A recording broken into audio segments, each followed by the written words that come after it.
Hi ಎಲ್ರಿಗೂ welcome back to my YouTube channel.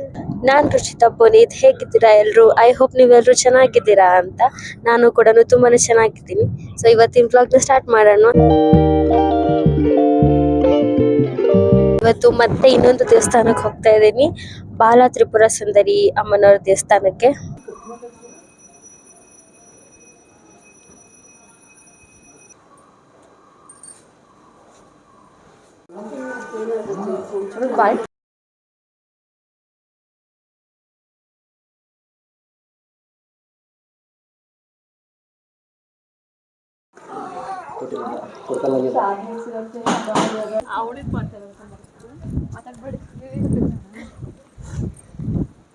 ಹಾಗಲಕಾಯಿ ಪಲ್ಯ, ಕಾಳು ಪಲ್ಯ, ಪಾಯಸ, ಮಜ್ಜಿಗೆ, ಅನ್ನ, ಸೊಪ್ಪಿನ ಸಾಂಬಾರು. ಸೊ ಪ್ರತಿದಿನವೂ ಇದೇ ಥರ ಊಟ ಕೊಡ್ತಾರಂತೆ. ಇವಾಗ ಬಾಲ ತ್ರಿಪುರ ಸುಂದರಿ ಅಮ್ಮನವರ ಮೂಲ ಸ್ಥಾನ ತೋರಿಸ್ತೀನಿ. ಅಲ್ಲಿರೋದು ದೇವಸ್ಥಾನ. ಸೊ ಅಲ್ಲಿಂದ ಇಲ್ಲಿ ಬರಬೇಕು.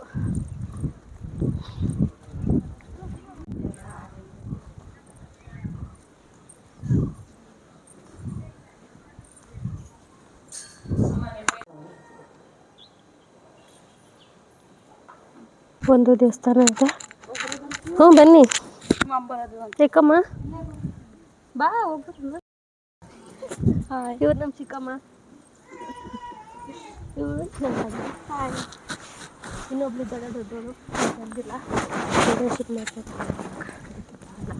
ಇಲ್ಲಿಂದ ಅವಳು ಫ್ಯಾಮಿಲಿ ಥರ ಟ್ರಿಪ್ ಹೋಗೋದು ಇದೆಲ್ಲ ಸ್ವಲ್ಪ ಜಾಸ್ತಿ ಇಷ್ಟ ಅವಳಿಗೆ. ಹೌದಾ?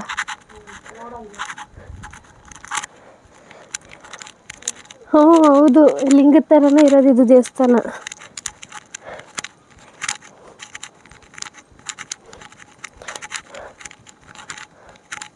ನೀವು ಯಾವಾಗ ಬಂದಿದ್ರಿ aunty? Hi friends, hi hi ಬಿಡಲಿ. ಹಾಯ್, ಚೆನ್ನಾಗಿದೆ ನೋಡಿ. ನಾವೆಲ್ಲ ಅಲ್ಲಿ ಹೋಗಿ ಬಂದ್ವಲ್ಲ, ಸೊ ಅಲ್ಲೇ. ಆ್ಯಂಡ್ ಜಾತ್ರೆ ಕೂಡ ನಡೆಸ್ತಾರಂತೆ 1ನೇ ತಾರೀಕು, ಫೆಬ್ರವರಿ 1ನೇ ತಾರೀಕು ಬನ್ನಿ ಅಂತ ಹೇಳಿದ್ರು. ಸೊ ಇವಾಗ ಏನಂದರೆ, ದೇವಸ್ಥಾನದಲ್ಲಿ ಊಟ ಕೊಟ್ರಲ್ಲ, ಅಲ್ಲಿ ಉಪ್ಪಿನಕಾಯಿ ಕೊಟ್ರಲ್ಲ, ಅವ್ರ ಹತ್ರ ಡೀಟೇಲ್ಸ್ ತಿಳ್ಕೊಂಡು ಇವಾಗ ಉಪ್ಪಿನಕಾಯಿ ತೊಗೊಳಕ್ಕೆ ನನ್ನ ಹಸ್ಬೆಂಡ್ ಬಂದಿದ್ದಾರೆ. ತೋರಿಸ್ತೀನಿ. ಹೋಮ್ ಫುಡ್ ಅಂತ ಇದು, ಮನೆಯಲ್ಲೇ ಮಾಡಿರೋ ಉಪ್ಪಿನಕಾಯಿ.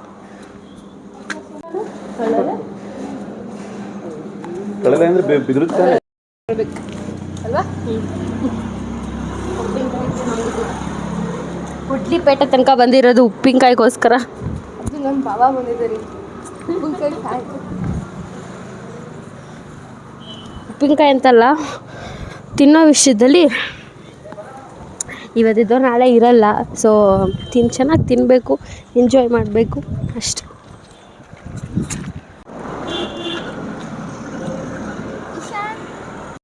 ನೆಕ್ಸ್ಟ್ ನಾವು ಹೋಗಿದ್ದೆ ಹೊನ್ನಮ್ಮ ತಾಯಿ ಟೆಂಪಲ್ಗೆ. ಇದನ್ನು ಹೊನ್ನಮ್ಮ ಕೆರೆ ಅಂತಲೂ ಕೂಡ ಕರೀತಾರೆ. ಈ ದೇವ್ರದ್ದು ಕೂಡ ತುಂಬ ಕಥೆಗಳನ್ನ ಹೇಳ್ತಾರೆ. ಹೊನ್ನಮ್ಮ ಅನ್ನೋರು ಈ ಊರಿಗೋಸ್ಕರ ಪ್ರಾಣ ತ್ಯಾಗ ಮಾಡಿದ್ರಂತೆ.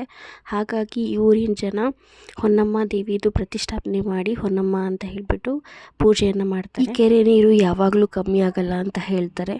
ಮತ್ತು ಇಲ್ಲೊಂದು ಬೆಟ್ಟ ಕೂಡ ಇದೆ. ಇಲ್ಲಿ ಪಾಂಡವರು ವನವಾಸ ಇದ್ದಾಗ ಈ ಗುಹೆಯಲ್ಲಿ ಇದ್ದರು ಅಂತ ಒಂದು ನಂಬಿಕೆ ಕೂಡ ಇದೆ. ಅಲ್ಲಿ ಕಾಣಿಸ್ತಿದೆ ಅಂತ ಅನ್ಕೊತೀನಿ ಫ್ಲಾಗ್. ಸೊ ಇಲ್ಲಿ ಮೇಲ್ಗಡೆ ಕೂಡ ಹೋಗ್ತಾರೆ. ಇಲ್ಲಿ ಜಾಗ ಇದೆ ಹೋಗೋದಕ್ಕೆ. ನಾವೀಗ ಎಲ್ಲಿ ಹೋಗೋದು ಅಣ್ಣ? ಮೇಲ್ಗಡೆ ಬೆಟ್ಟಕ್ಕೆ ದಾರಿ ಅಲ್ಲ, ಇದು ಒಳಗಡೆ ಹೋಗೋದಕ್ಕಾ? ಇಲ್ಲಿ ಹೋಗ್ಬೇಕಂತೆ ಮೇಲ್ಗಡೆ ಫುಲ್ಲು. ಸೊ ದೇವಸ್ಥಾನದ ಬಾಗಿಲು ಹಾಕ್ಬಿಟ್ಟಿದ್ದಾರೆ, ಹೋಗೋಕ್ಕೂ ಆಗಲ್ಲ ಇವಾಗ.